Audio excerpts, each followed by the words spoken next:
There is the victory of truth in the world through the descent of the Spirit. And there is the latter-day glory in which Satan shall be bound. And there is, lastly, the casting of the evil one and all his followers into the lake of fire. The conflict and the conquest are both in the compass of these few fruitful words. They may not have been fully understood by those who first heard them, but to us they are now full of light. The text at first looks like a flint, hard and cold, but sparks fly from it plentifully, for hidden fires of infinite love and grace lie concealed within.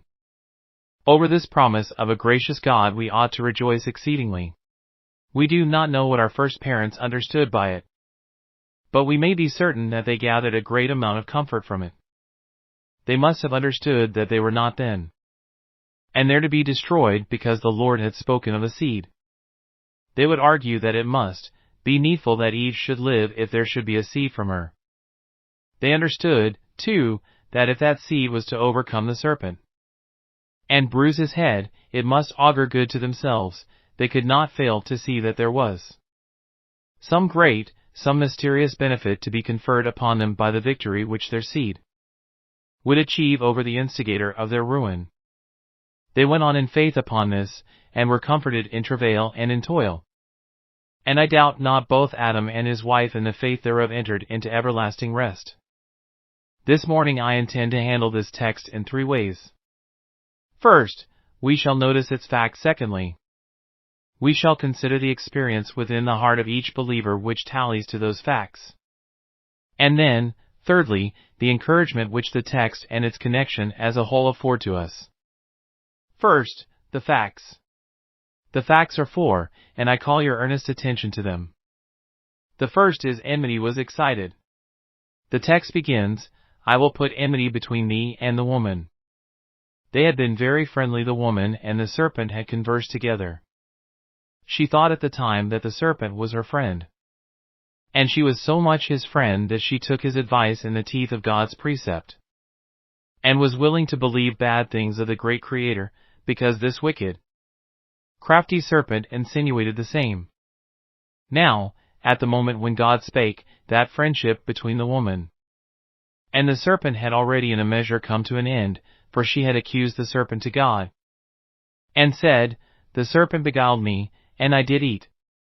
So far, so good. The friendship of sinners does not last long. They have already begun to quarrel.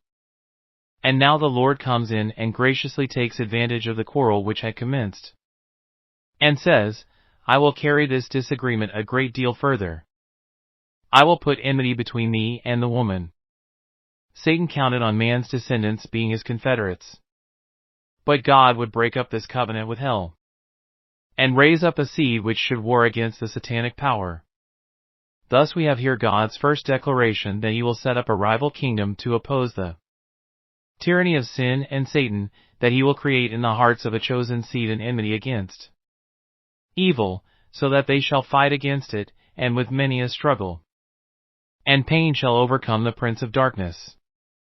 The divine Spirit has abundantly achieved this plan and purpose of the Lord, combating the fallen angel by a glorious man, making man to be Satan's foe and conqueror. Henceforth the woman was to hate the evil one, and I do not doubt but what she did so. She had abundant cause for so doing, and as often as she thought of him it would be with infinite regret that she could have listened to his malicious and deceitful talk. The woman's seed has also evermore had enmity against the evil one. I mean not the carnal seed, for Paul tells us, they which are the children of the flesh. These are not the children of God, but the children of the promise are counted for the seed, the carnal seed of the man and the woman are not meant, but the spiritual seed, even Christ Jesus and those who are in him. Wherever you meet these, they hate the serpent with a perfect hatred. We would if we could destroy from our souls every work of Satan, and out of this poor afflicted world of ours we would root up every evil which he has planted. That seed of the woman, that glorious one, for he speaks not of seeds as of many, but of seed that is one. You know how he abhorred the devil and all his devices. There was enmity between Christ and Satan, for he came to destroy the works of the devil. and to deliver those who are under bondage to him. For that purpose was he born, for that purpose did he live, for that purpose did he die, for that purpose he has gone into the glory. And for that purpose he will come again, that everywhere he may find out his adversary, and utterly destroy him and his works from amongst the sons of men. This putting of the enmity between the two seeds was the commencement of the plan of mercy, the first act in the program of grace. Of the woman's seed it was henceforth said, Thou lovest righteousness, and hatest wickedness, therefore God, thy God, hath anointed thee with the oil of gladness above thy fellows.